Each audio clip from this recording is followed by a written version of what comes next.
The Oceanic Mafia Boys. What happens on the water stays on the water. Welcome back to the OMP. We got Adam's business partner here, Matt Purcell. How are you, mate? Not too bad. Thanks for having me. You're all right. So, what did you want to start off with, Ads? Well, originally we, first of all, welcome, Matt. Thank you. Fly in, jump on, straight into it. But well, the whole idea of these podcasts was to start off with this one. Talk about the business, how we met, who Matt is. A lot of people don't know Matt and behind the scenes with Audacity and what he does for us. So I always thought that it would be episode 1 and pretty cool option. Now it's going to be episode 5, 6 or 7, somewhere around that. And finally we got to it. So, yeah, there's just a good chat and inform people on what we do. Yep. So I suppose the obvious question is, how did you meet? I'll leave that to Matt. He's pretty good with that one.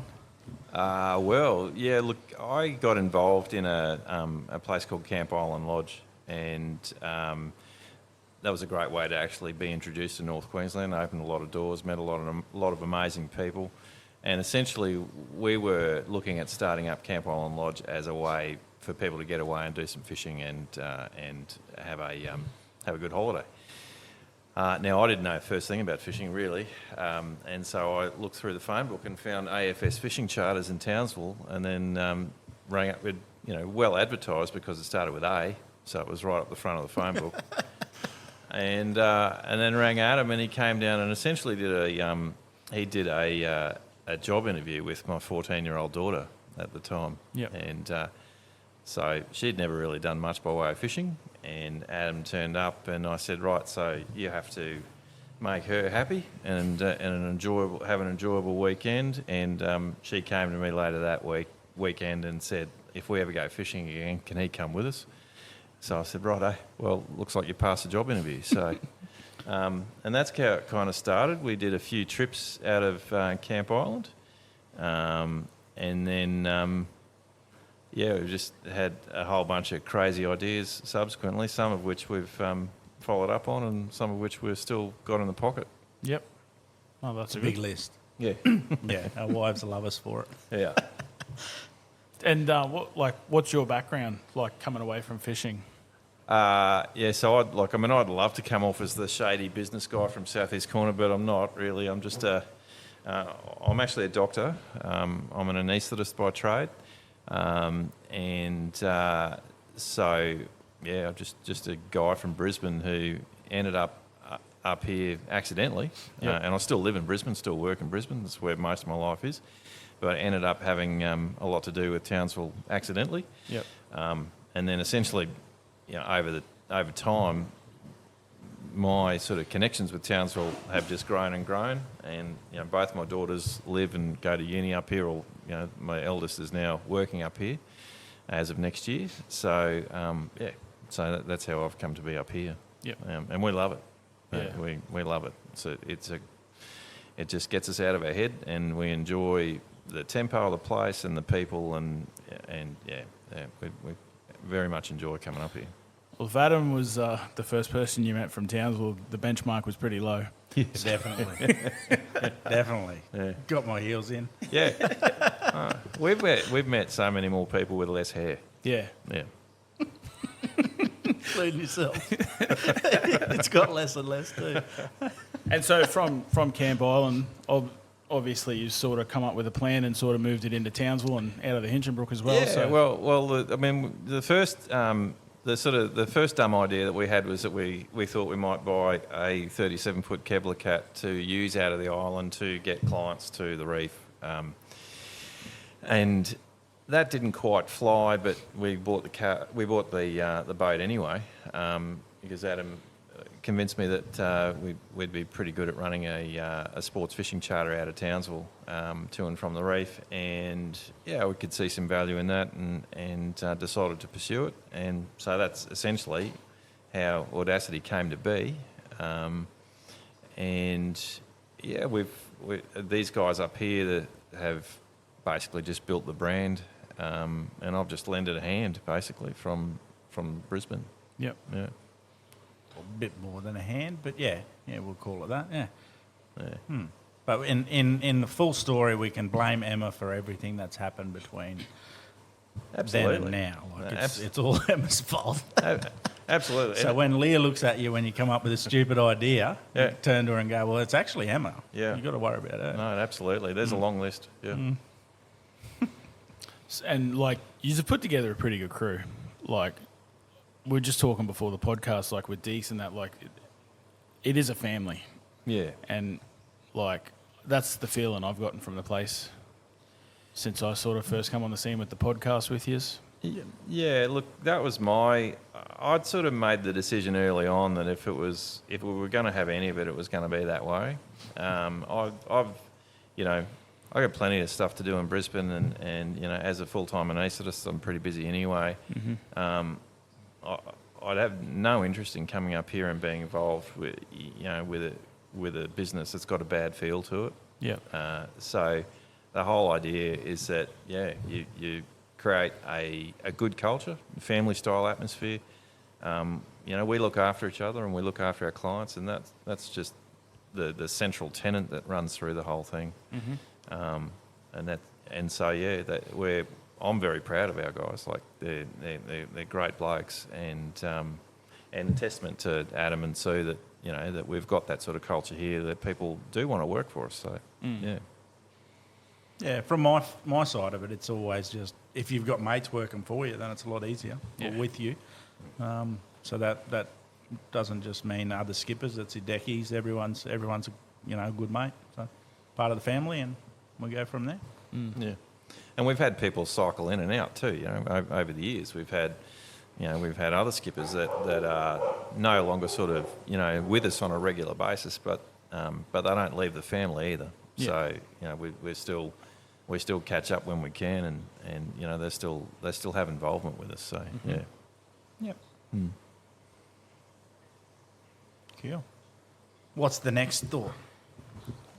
No, well, I mean, obviously, you guys are killing it. There's another boat coming on the scene. Like, is there plans for expansion, like further, like not just in Townsville, but sort of like maybe further north? Or? I think we'd both get divorced if there was anything more than what the next year sort of puts forward. So Matt has been working his ass off down there with Vanguard. And it's probably a good thing for him to sort of explain the boat a lot more. He's been on it and working on it, but yeah. So the upgrade from the 37-footer to a 54-foot, much bigger vessel. Like it's 16 foot longer, but it's actually probably 5 times the size when you actually look at it. It's a huge boat and allows a lot more capability. Yeah. So when that turns up, I think we can sit on that for a year or two and keep the stupid options in our pockets. Yeah, and you said like that boat allows you to go further out and... Yeah, there won't be any limits on it in what we want to do. It's just how we want to structure the business around it. So originally we just needed a boat that could do what Audacity did at the speed Audacity does with a bigger capability of personnel. And it sort of ticked those boxes, and yeah, hopefully in time we'll be able to do extended trips out of it, or at worst case scenario, we're doing 24-hour trips out of it as well. So, yeah. So, run us through the boat. Not just for everyone here, but for people at home, I've stayed completely out of this this boat. Number of reasons, and there's plenty going on in Townsville, and I don't need to sort of keep too much with it. And yourself and Bryce have looked after it and done what's needed to be done till now. So yeah, it's going to be just as exciting for me when it turns up, rather than having something to do with the boat and then knowing it's going to turn up. It's a blank canvas and something cool. Well, I think there's a couple of points that you raised there before we get onto the boat. And I think that's also part of who we are. Like, we try and operate with a decent culture and with a family style atmosphere, and that means that basically. I don't have to own every single process. Adam doesn't have to own every single process. We trust each other to do the right thing. And the same goes with Bryce. He's part of the crew. Look, the boat, she's a bit of a beast. It's an ex-police boat named Vanguard. The sister ship is called the Vigilant. It's an Austral build out of, I think, 2008 or thereabouts. We've picked it up from a guy in Brisbane who originally had an idea of running it as a family runabout, which I thought was pretty aspirational actually, because A family runabout. it's massive and it's an industrial kind of. Being a police boat, it's got a fairly industrial feel about it. Mm-hmm. In terms of comparing it to Audacity, Audacity XVMR boat, great 37-foot Kevlar cat with a decent dance floor out the back that we can comfortably fish 8 or 9 guys. But this deck area out the back of Vanguard, I would say conservatively 4 times the area. Jesus. So it's just a massive step up. And it'll have a lot more in terms of client-facing amenity. So, Audacity can be a bit tight with 8, or 9, hefty guys on it plus crew. Whereas this one will have, decent breakout spaces. You can get away. It's got a very comfortable head, a couple of galleys. It'll have plenty of refrigeration, all of that sort of stuff. So, it should just be, I'd like to say it's going to be sort of night and day, basically, in terms of the amount of amenity on the boat to make your day on the water more comfortable and more enjoyable. Yep. So I just hope that we don't put our hardcore fishermen offside. They don't, I think there are some guys out there that want to go out and feel like they're really working hard for it and slaying the fish and so forth, whereas, it's just a different vibe when you're going out there a little bit more comfortably and with some aircon going and perhaps a cup of tea on the boil. I know there's a few of the clients that'll want to sit at the front trying to get some sort of spray through their hair. Yeah. If they got hair. Yeah. So no, it'll be a cool option. I like it from a skipper's point of view. Your big diesel twins. There's 2 of everything. So with Audacity, the deck wash pump goes, you're dealing with it. Whereas something that big, you've got access to double up on, triple up on everything. So there's backup on backup. So from the actual skippering point of view, that just makes it so cruisy. It was built for the police force. So basically, as you say, everything's been trebled. Yeah. It's got 2 big diesel twins. It's got a separate, gen set. It's got multiple fridges. It's got redundant electrical systems. You can actually. I've disconnected it, but you can actually control a nuclear football from the helm seat. Holy. Yeah, it's. I just figured we didn't need that as an option. But, But no, 240 volts is a big thing. For us, just to be able to plug anything in. There's no. I was going to say, no, it's in bad taste. The joke I was going to say. On it, no. Keep it away from Bondi. Keep it away from it. God. Stay out of it. Yes. Well. But so it'll be exciting when that comes, and we haven't really talked about when we're bringing it up more than it was going to be mid-January. We're hoping for that. Yep. There's still a little bit to go, but I think we're getting to the tail end of it. The bulk of it's been done, and we're starting to get on the sort of advertising features now. We're doing the paint job and just freshening it up, make sure it's nice and schmick looking for so that when we get here, it makes a bit of a splash and we can get going with it. Yeah. Yeah. And that was part of the reason why I was happy for Matt to take the reins, Matt and Bryce, the prettiness of the boat. You can't. I knew that. But you can't. I'm going to make it into a fishing a fishing weapon. The boat's just going to be a fishing. I don't care what it looks like. I just want to make sure that all the systems, everything we do to do what we can fishing wise, it's set up. You know what I'm about to say, Matt. He'll say one Matt's thing. very much there. He'll say one thing, and then it'll just be completely different down the track. He changes his mind like the night to day. Yeah. It annoys the shit out of me. It'll turn up and he'll go, oh, it's a bit grey. Yeah. No, it's. Look, it'll be good. It'll be good, and it will look good, and it'll behave well. That's what we're expecting. Yep. Yeah. No, that's the go. Well, I look forward to seeing it. The amount I've heard about it. Yeah. I haven't even seen a photo of it. So We did the original test drive, and that's all I've done. I've seen of it. yeah, So yeah, it'd be cool. I was interested when we did the test drive, and we're like, "Oh, do you want to jump on and have a play?" And I did, and I just played with those twins and pivoted on the spot and went, it rides better than the cat. It's all good. And he's looked at me and gone, "You don't want to give it a burn?" And it's like, no, I've turned it. I know what I can do with this thing, so it's good. Yeah. Yeah, it is pretty agile for a big unit. Yeah, big wide footprint on those props and a bit of a flat arse too, so or flatter arse, a bit of stability there, and makes it easier to do that. Yeah. That screwing on it. So yeah. Yeah, and I think I'm looking forward to it. I'm dead set looking forward to the trip up with it, to be honest. I'll see if I can get some time off and actually come for the run up the coast. I think it's going to be a really comfortable ride, basically. Yeah. It's very beamy. It's got high volume. So I think it'll be a really nice ride. yeah. What's your background with fishing? Like, have you always been a fisherman or No. no? No. I grew up, I'm Brisbane born and bred. Went to school. My dad was a tradie, and our idea of fishing was pretty much finding ourselves getting flogged by sandflies on the Noosa River, catching a whiting that was about 4 inches long. Yep. Yeah. On the requisite sort of $2 packet of prawns. Yeah. So when I came over here, it was just another world.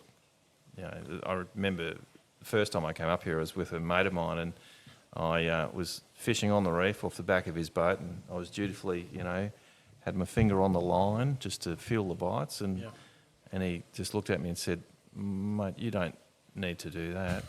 You'll know." Yeah. And next thing I had just about had the rod sort of pulled out of my hands. So, so I became immediately enthusiastic about fishing up here, after those sort of experiences. And then over time, it's just grown on me. It's just it's the ability to sort of go out with a bunch of like-minded people. And I mean, I think everyone knows this to be a truth. You go out and the conversation meanders. You spend time with people. You find out who they are and what makes them tick, and it's a good place to be. Well, I think that's the two groups that I've been out with was the mates that come up that we met up the Ingerbrook, and then the old fellas. Ed, Yeah, Barney, like they're both good groups of people, like good banter and yeah, that's what it's about with those escape strips. yeah.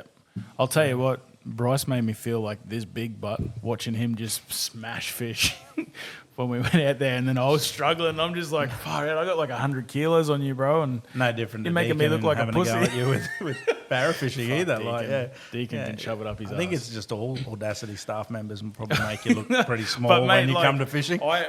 When I stand next to Bryce, he looks like my skeleton. Yeah. And he made me feel this big when he was just smacking those big fish. And I was just like, man. Yeah. Meanwhile, you're up there to actually catch fish for the clients too, and Yeah. I did. Yeah, right. I think I got about 24 Moses perch. I was going well. They're only this Killed big. the poor population of 50-year-old fish. Nice But work. no, that crew there, Ed's mates, they were funny. Yeah.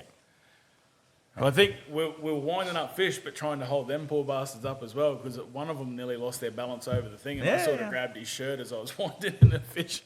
Yeah. But It's like they're the grandparents you always wanted. Yeah. The grandfathers you always wanted with those four guys. Yeah, man, they were hilarious. Pretty loose. Yep. Loose with the chat. Good to hear Just their great stories guys. too, Yeah. like. Well, that's the whole idea of old fellas. Yep. So sit there, spend a bit of time with them, and there's a lot of those stories. So. And all of them come from interesting backgrounds. So yeah, that's a cool bit. And I think you find out more. That's the thing that really gets me is we have a lot to do with each other in and around work and life and all of that sort of stuff, and everyone's busy, and you've got kids and they're going to school and you're going to work and you're paying the mortgage and you're doing all that sort of stuff, and everyone's on the treadmill. You go out for a day like that or one of the escapes and you just get to stop. You actually get to know the bloke standing next to you. Yeah. Because you talk a bit more and you need to. Yeah. Because otherwise it's boring. Yeah. But you get to know people, and it's worth doing. And it's real funny that the different people that have the same interest in fishing, like just all the different backgrounds, like. But yeah, no, I've really enjoyed those 2 trips, and who I've met. All your friends were pretty cool. Like I like them. Yeah. And they're young fellas too. Like they're all like very good young blokes. Like no clowns there. No, and I think it's kind of I think to some extent, like with Audacity, it's been a bit of a self-selecting kind of policy. It's not that we actually have a formal, no dickheads policy, but we just don't tend to attract them. No. So most of the people that end up on our boat are, they'll just be decent people, basically. And you love it from a professional point of view. Oh, it's not really a no dickhead. No, I have a no dickheads policy. Yeah, but we don't publish it. But you haven't had to actually act on it either. Definitely not. Is what I'm saying. Not like working for other companies. Yeah, you're right. Yeah. And so we just don't tend to attract that, and actually we're pretty happy with that. Yeah. I think it comes back to the business as well. Like, to get someone offside on a fishing charter, you've got to do something pretty bad because they should be excited. It should be one of the most exciting days of the year for them. So you've got to actually be doing something pretty wrong to get them offside throughout the day. So, if they, you get hard days of fishing, but if they can see that you're putting in the effort, then there's never a worry, and then it gets better and better. So that's how it is. So, it's an interesting one, but we have worked for other companies where there has been problems. But luckily enough, we're pretty cool with that. So yeah. No, I think, and certainly, one of my mates who came with us last year on a trip that I wasn't on, but he came back to me and said, basically, one of the hallmarks of what made us was that all of the people on his trip said they've never been on a trip where the staff worked so hard to get results. And there were some days when it was a bit slow, but everyone on the boat is working towards trying to get an outcome, so that people are happy. And he said that they'll definitely come back because basically they've never seen that before. Yep. So. I was actually looking at the page this morning. You posted a recent trip. God, you got some big fish. Yeah, it was just a number of trips. So there's probably 4 or 5 trips there that the photos were from.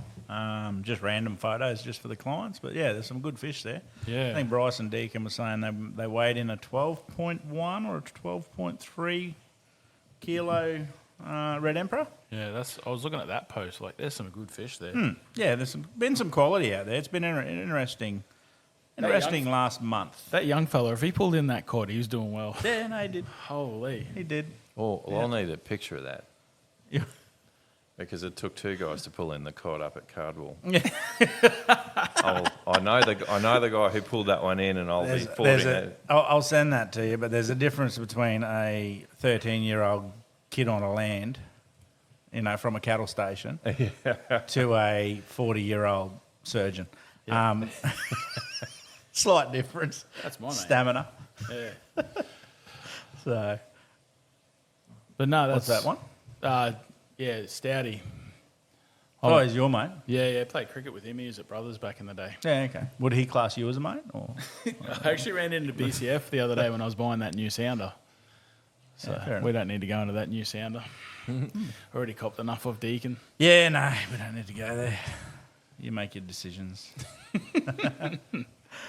So back to Matt. What's the plans over the next year apart from that? What's your plans in regards to coming up, fishing? Oh, we haven't really had a proper chat. About anything like that, so I might as well do it on air. Absolutely. Then throw me on the spot. Well, then to throw it in, we've got that barra boat, and we have to get you a meter barra. So that would be lovely. They're pretty thick at the moment. Are they? Yes. I haven't seen one. I've seen one, but I didn't catch it. We're not supposed to be fishing for them, nor are we fishing for them. But yes, they will be. So when February hits, it will be quite easy. I'm happy to do that, mate. Just as long as, and as you well know, if you ask me to put that lure in a 50-cent coin spot, You just better better get 6 or 12 lures out. 50 degrees spot. Yeah. 50 degrees in any way. I just had to make sure it was outside the boat. And to all of you people listening, I'm not that good at throwing lures. That's the point of this story. I don't think we've released that podcast, but we actually come up. We've talked about the whole that situation, so we should find which podcast that is, and we'll go through it. I think it was episode. But just as a recap, 3. So was it entitled something like "How Good Is Fishing"? How good is guiding? When the live scope tells you they're in front and the client has it in a tree behind the boat. It was a big tree. It was a good, honest question, though, wasn't it? Like, you didn't know where I was going when I asked that question. I turned around to you and said, "Can I just ask you an honest question, Matt?" Yeah. And you've just looked at me and gone, yeah. And I could see this worry in his eyes. And I said, "What the fuck are you doing in that tree back there when the fish are on the snag in front on the live scope?" And your answer was, "Oh, well, I just looked like a good spot." Yeah. I thought I saw something. Yeah. Looked like a good spot. Using the Matt scope. Yeah. Yeah. Yeah. So I walked up the front, turned the live scope round and went, "There is no fish there." Fish over there. And I said, "Well, there isn't now." There could have been. What would you know, you quack? Yeah. Yeah. We've had some fun times. Pretty good. Yes. We need to probably just make time to do some more of it, though. Is there any more For plans sure. for any more of the barra boats? No. So we just got to get this one doing a little bit more work. Yep. And then I want to do a little bit more fishing myself as well. So the plan will be a little bit more of the educational side, targeting those big fish around the region. Yep. And then doing charters in between that, making sure Vanguard, punches out a good year ahead. Yep. And then see if we can double down on a few things there as well. So we've got a couple of options with boats to go out with Vanguard as well. So it'd be cool if I know there's quite a few trips that guys will want a smaller boat to go out there and pop at the reef and do that sort of stuff as well. So there'll be options for that. So I think ultimately, to your question before, Matty, plans for expansion and stuff like that. I mean, there's nothing that's off the table officially, but I think we've reached a point in the maturity of the business where we just really need to knuckle down and give this platform a chance to actually show us what it can do. Yep. Because I think we would be, to sort of plan expansion and that sort of stuff now, would be starting from the point of view of not quite knowing what we had. Yep. And I think both of us are now at a point where we'd really like to know what we have and how we can leverage that, make it work, and then start talking about things. Yeah. We've got a lot of things that we're looking at. Some corporate associations and trying to sort of extend the market, like not extend our platform as it were, but extend our range in terms of where we pull our clients from. Yeah.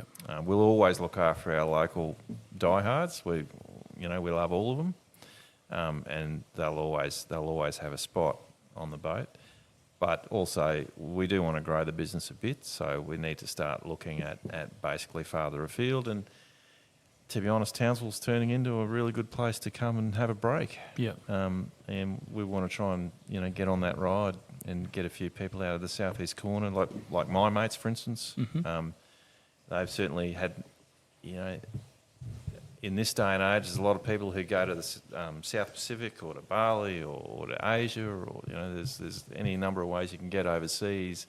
But trying to get some of that money to stay in the country and come to North Queensland and actually go and do something, that's also in part what we're about.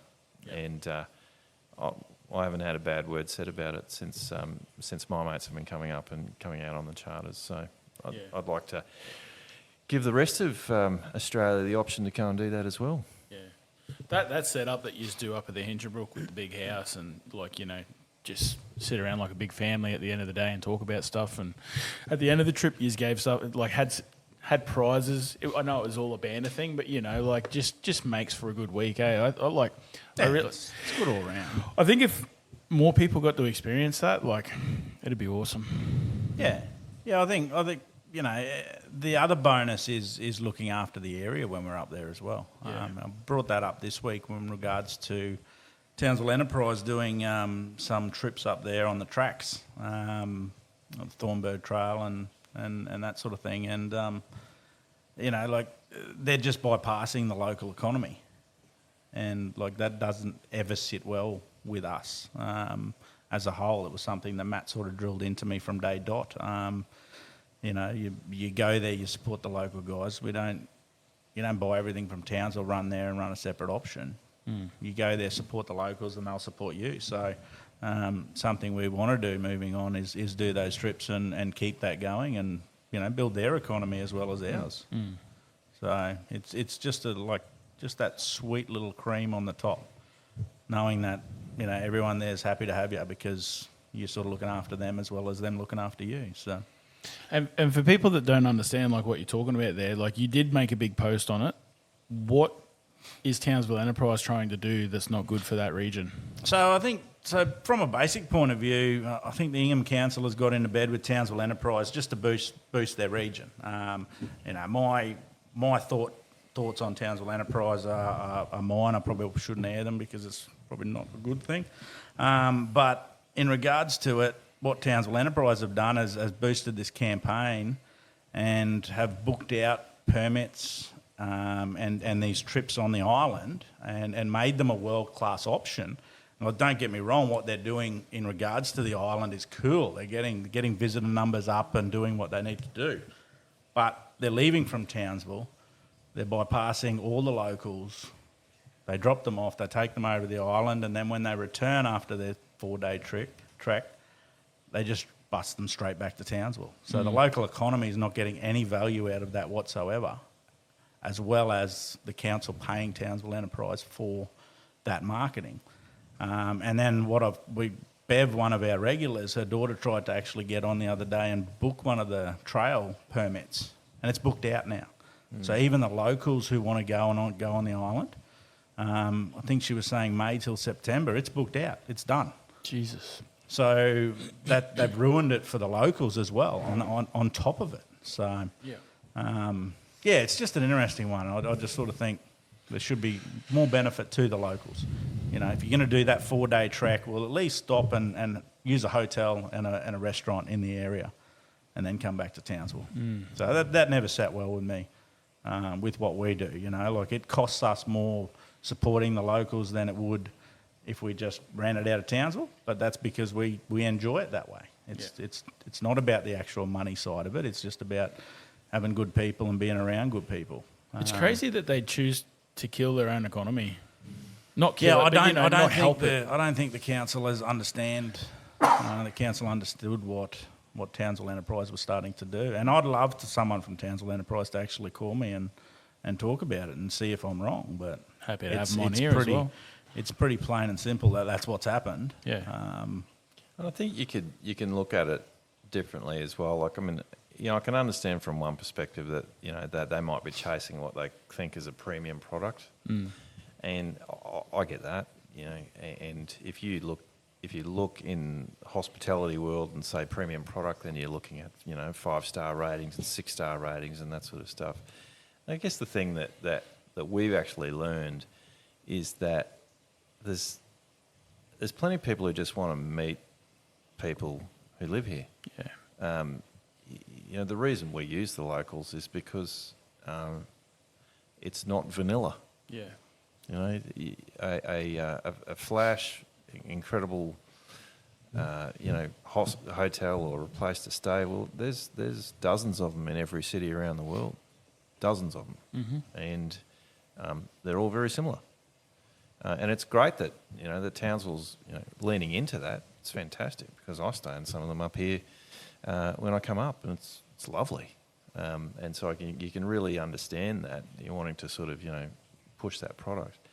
But I just kind of think that there's actually you just can't forget the value in the people, and you can't forget the value in the local businesses. The first time we went up to Lucinda and met the pro crabber, and ended up at his house for 3/4 of an hour cool trying was to get that? away. How cool was You know, that? It was fantastic. You know, those sort of, like, I can't remember what the flavour of the soap was in the room, but I can remember that guy. And that is one of the take-home messages, is that, you know, North Queensland is about people. Yeah. More than anything else. I mean, yes, you've got crocs and you've got sharks and you've got the reef and you've got all that sort of stuff, but North Queensland's a special place. Well, we used to have a permanent van at the caravan park up there, and the fella next door, he lived up there all the time, and almost became family, eh? Like he was part of the experience when you went there. Yeah. So, I think it'd be cool. I would like to be retiring or, you know, slowing down into retirement in an area like that. I think it's great. you're not far off. Yeah, I'd like to think that, but no. No, you're a little ways off. A little ways off, yeah. I think I'm 20, or we're both 25 years away. Yeah. Yeah. Long way. A lot of podcasts. Too many.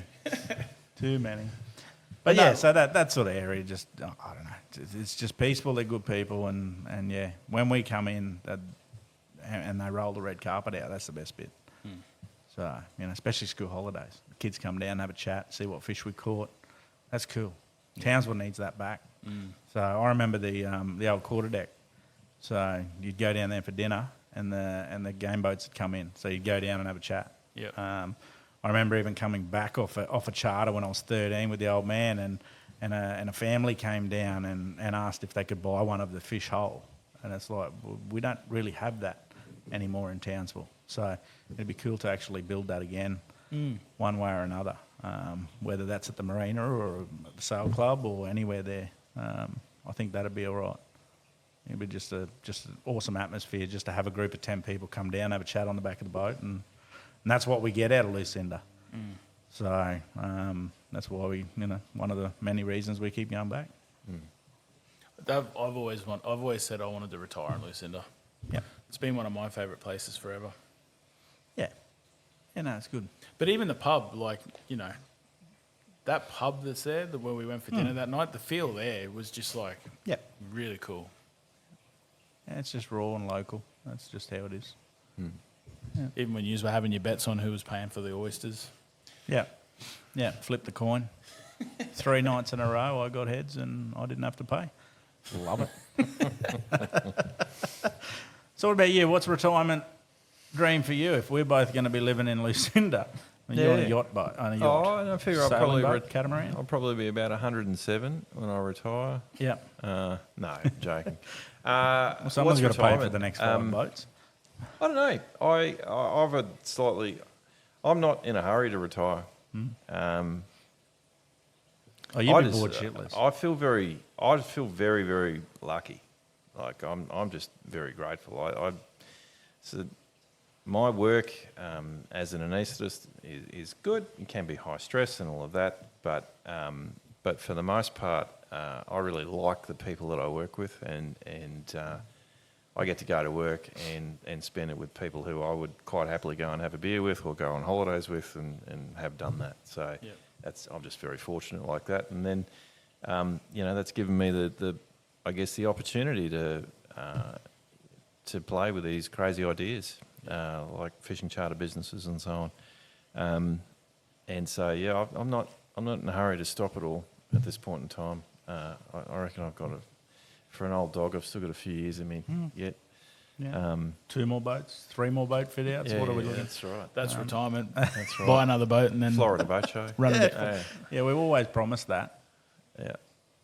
What was that? I missed The that. Florida Boat Show. We've been sort of talking about it for years. It just once, go and have a look at just how many actually 400 horsepower outboards you can put on the back of a centre console. And I always said to him, well, we'll just wait until we can afford one, because we're probably going to sign a deal when we get over there. Neither of us are going to go to the Florida Boat Show and not buy something. Yeah. So I might get a Matchbox boat. I'll buy a T-shirt. You'll buy a Yeah, I'll T-shirt? be happy with a T-shirt. Yeah, cool. Yeah. Cool. What time of year is that on? I don't know when it is. I don't know. No. I'm going in October. Oh, yeah? Maybe on that. No, it wouldn't be too cold then. Yeah.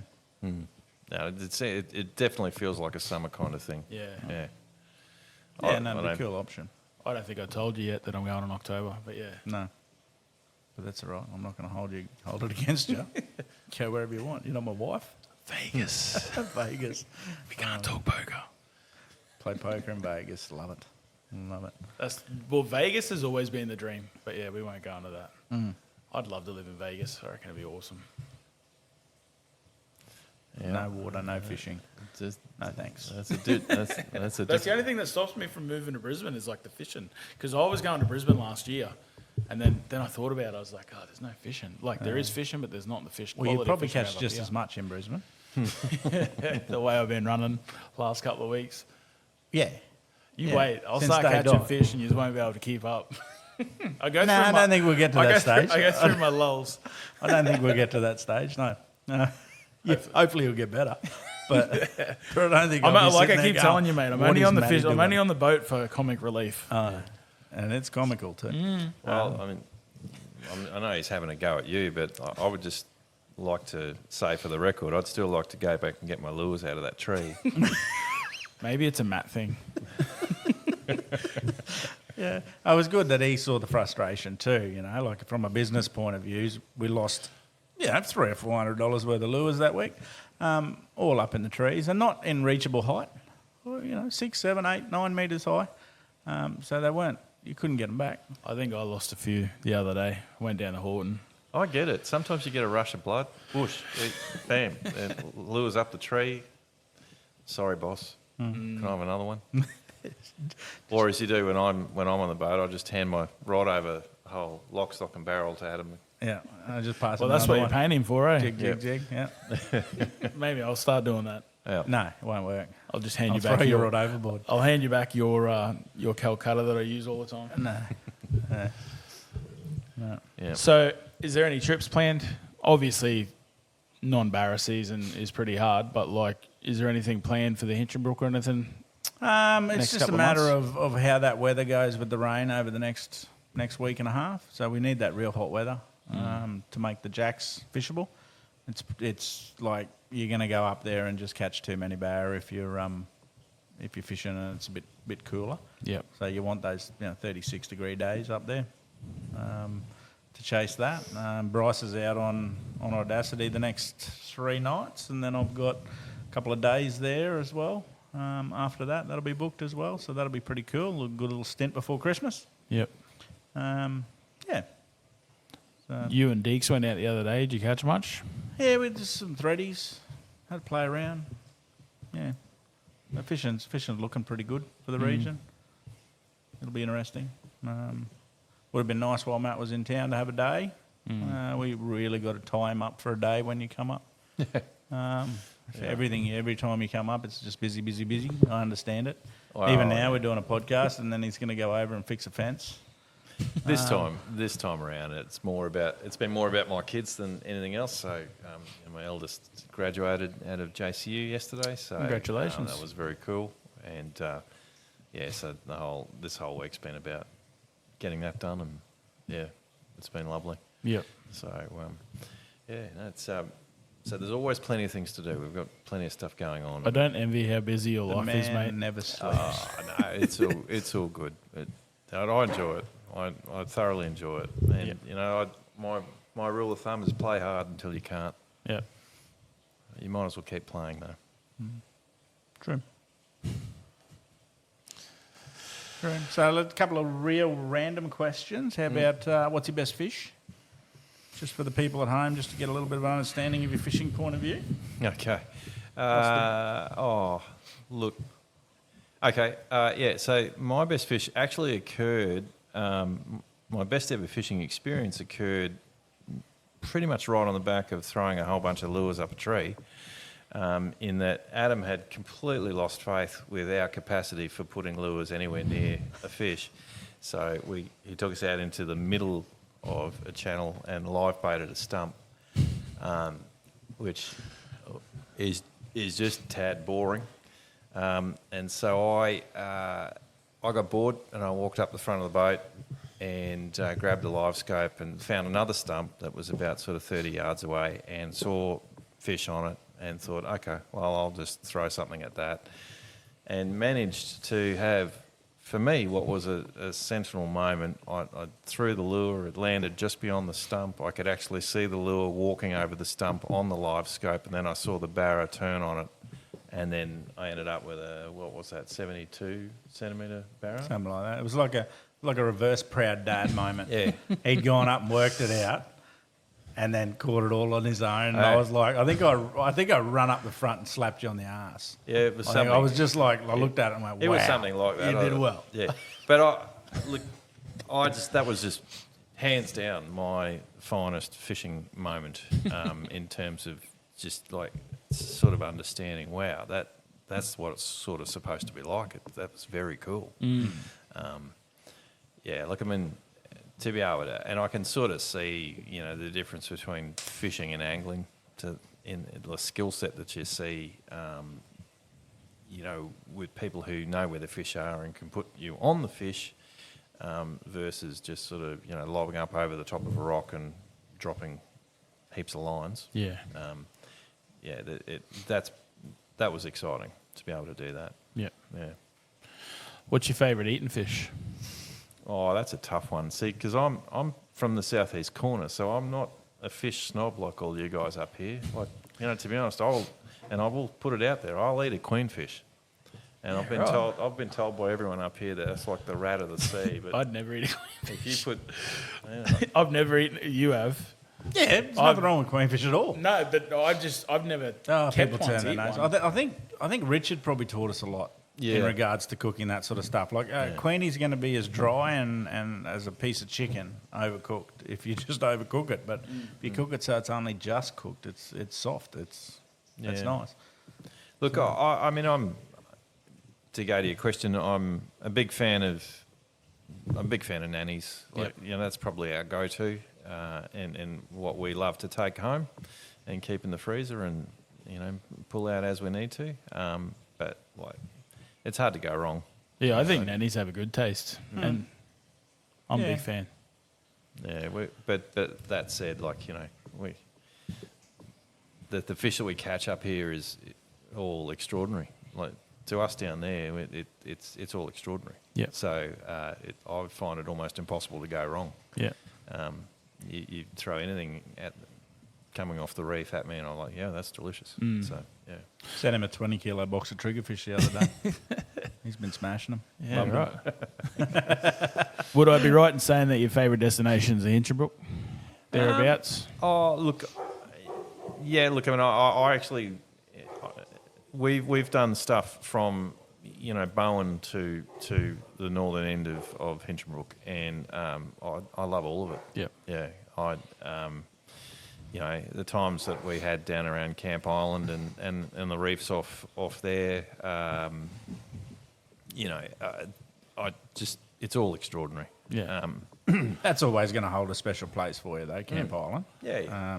Because for me, it's what started everything. I do love Hinchinbrook. I love that whole area. That sort of when you drive in and essentially just looks like you're driving into Jurassic Park. It's extraordinary. Just that sort of square kilometres of mangroves and the dramatic Hinchinbrook landscape behind it. It's incredible. But yeah, I mean, I just think there's a reason why the Great Barrier Reef is World Heritage listed. Yeah. It's incredible. Yeah.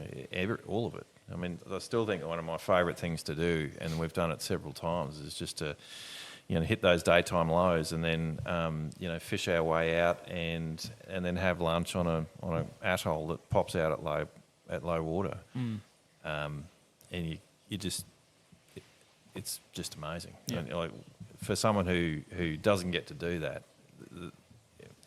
it blows my mind. And I've done it dozens of times now, but it blows my mind every time. Yeah, you're right. What you say about the scenery out there at the Hinchinbrook. It doesn't look real, eh? Like, doesn't feel real when you're driving in there sometimes. There's days where the cloud just falls over it and it does look fake. It just, if someone drew that or took that photo, you look at it and go, nah. I think those 2 days we went out with Dom, like there was just cloud over the island. It looked like a picture. It is a magical place. So it is Jurassic Park. You look up at it, especially if you're in Deluge and some of those creeks. Please don't invest in Jurassic Park. That's all we need. Well, yeah, no, we won't be, rekindling the dinosaurs, and there's already enough dinosaurs up there, I think. But That's the Yeah. card we'll end. yeah, Oh, sorry. Doesn't he own Wild Local? Oh, sorry. No. Oh, Dom the dinosaur. That could be his new nickname. Oh, I'm going to go see him tomorrow. I'm going to call him, hey, dinosaur. The Domasaur. See, I was actually talking about crocodiles, but Dom- okay, Oh, fair enough. Domasaur. That's classic. Oh, he's going to love us. I've been copping it from him, though. He's been ringing me going, oh, you're right. I can't wait to get on to give you some back. Every time we hang shit on him, he's like, oh, you're pretty big behind a microphone, aren't you? It's like, Tell him he's always welcome. yeah, no, he's going to do one after Christmas. We'll do one. Yep. He's flat out. Like he's probably He tells the us he's busiest flat man. out, but No, I don't- the poor he's- bloke. He runs a fish shop at this Yeah. time of year. He's got 15, 20-hour days. the I poor started bloke. as a cook, mate. It ain't that hard. So I don't know what he's making it out. Oh, it's just the back stuff, mate. Go and spend a day with him. Tell me about that then. Make sandwiches. Wow. No, he doesn't do any of that. He's basically a glorified Subway sandwich chef. No, he's not. Nah, just You're gonna get copped here. I'm just You're throwing it gonna at get him because I know it's copped. coming. I know it's coming. Oh, I can't wait. Have we got any other what are our other questions we normally ask? I can't remember. So we went favourite fish, eating fish. Well, my favourite, well, we'll go my favourite fish moment with Matt Yep. was with his mum at Camp Island when we Yeah. caught that cod. That was pretty cool. Yeah. We caught a nice big cod, kept it alive, drove it back to the island with the whole thought we could make a cod hole. You know, every time we catch a big gold spot cod, we'll bring it back to the island, release it. Yeah, found out that someone killed it a month later. Gotta love that. Apparently tasted Tasted delicious. lovely too. Yeah, Yeah. yeah. Thanks, Mark. Yeah. But yeah, that was a cool thought. Yeah. Cool thought process. I've always liked the thought of bringing them back into the marina in Townsville. So I just thought if you keep a 20-kilo gold spot cod every time and bring it back and then have 30 or 40 gold spot cod in the marina, you never have a shark problem. Yeah. And just create your own little ecosystem and test a few things out. Well, didn't they kill that big cod that used to hang around the jetty at Lucinda? Remember that big thing? It was massive. There's like 10 I think, gropers out there. I was 12 years old, mate, and old mate was feeding me to barrows of this fish like Yeah, it was nothing. yeah, I was yeah, just they- like, I don't holy, care. that's a big It's fish. 7 and 8 foot long, those gropers. If I'd have fell in, straight down Not the goal. now. Not now, but 60 kilos ago, he would have had dramas. we still have dramas now. Yeah, no, that's pretty much all we wanted to sort of touch on. Yeah. It's just a general sort of chat, and yeah, it's good having you on board. Oh, it's been a pleasure being here. We'll I'll have to do it again. we're gonna have to do one on Vanguard. That's what we've sort of always pushed for. So, Yeah. and might even since Matty's trying to make this this podcast system obsolete, we might actually just take it with us. Not even. This. And on the drive up, we'll. How cool would it be to do a couple of podcasts from different areas on the way up? It'd be amazing. I think we need to do that one we talked about, like where we get everyone around. Yeah, I haven't chatted to Matt about the one I want to do with Richard too. He probably needs to talk to Richard, but Yeah, we need to see whether we can line him up again. he's a busy man too. He's a busy man now. Yeah, we need to talk to TAFE Australia and Yeah. get them to lay him off. Yeah. And then we might get to have him for a week or two. Yeah. Richard's extraordinary. His knowledge of fish and how to cook it, and it's phenomenal. So he's been a big start. Yeah. He was our original chef at Camp Island, Richard Webb. Yeah, when you say TAFE, like here? No, Okay. no. Because I remember there being a Richard at TAFE when I went there. No, Richard's a 5-star seafood chef, ex-5-star seafood chef, like can cook. So his goal was always, he said to me, you just catch a fish that you don't think tastes good and I'll make it taste good. Yeah, right. He's like, just do it. So, You know, it's funny. We went to Japan in May, right? And we went to the, I can't pronounce the fish market. I think it's Tajuro or something like that. And they had puffer fish. Yeah. And I never would have thought I'd eat puffer fish, but it was delicious. The way they did it. Yeah, it's nice white flesh. Japanese just have a way of doing stuff. I eh? love their risk. Well, yeah. I mean, you have to train for years to be to have the knife skills to actually serve that up. Yeah. From what I can remember of it. It was Yeah. crazy. If you ever get a chance to We go used to there, just make sure we cut them off from the bumhole back, so you just eat the tail section. You wouldn't have to worry about how you filleted it. yeah, right. Just chop it off and then What fry has it that got? up, Like it'll all be right. poison glands and everything Yeah. in it, does it? Yeah. Yeah, right. I'm just joking. Do No. not even contemplate Oh, trying that at home. I just know that the stuff that I tasted Sounded was good crazy. though, eh? It did. It I was sounded looking at cool, that you're going, like- really? They cooked it in like a garlic butter and that. It was Yeah. ridiculously good. Oh, it's amazing looking meat. If you ever go, that fish market on the south side of Tokyo, mate, ridiculous. Yeah, okay. The All right. fish, just finishing off your story with Richard, that Richard basically had to wear that threat at one point because he basically said to Adam, like, you just give me anything you want and I'll cook it up, serve it to the clients. And so Adam took the cast net down and brought back a bucket full of hardy heads and said, there you go. And They were amazing. they were amazing. He cooked them up. They were amazing. But he wasn't entirely, like Richard was not entirely happy with that. Not at all. outcome. He leant over and said, if you ever suggest that again, I'll deck you. He leant over the table. So he has his limits. Yeah. So he's got his limits, just once.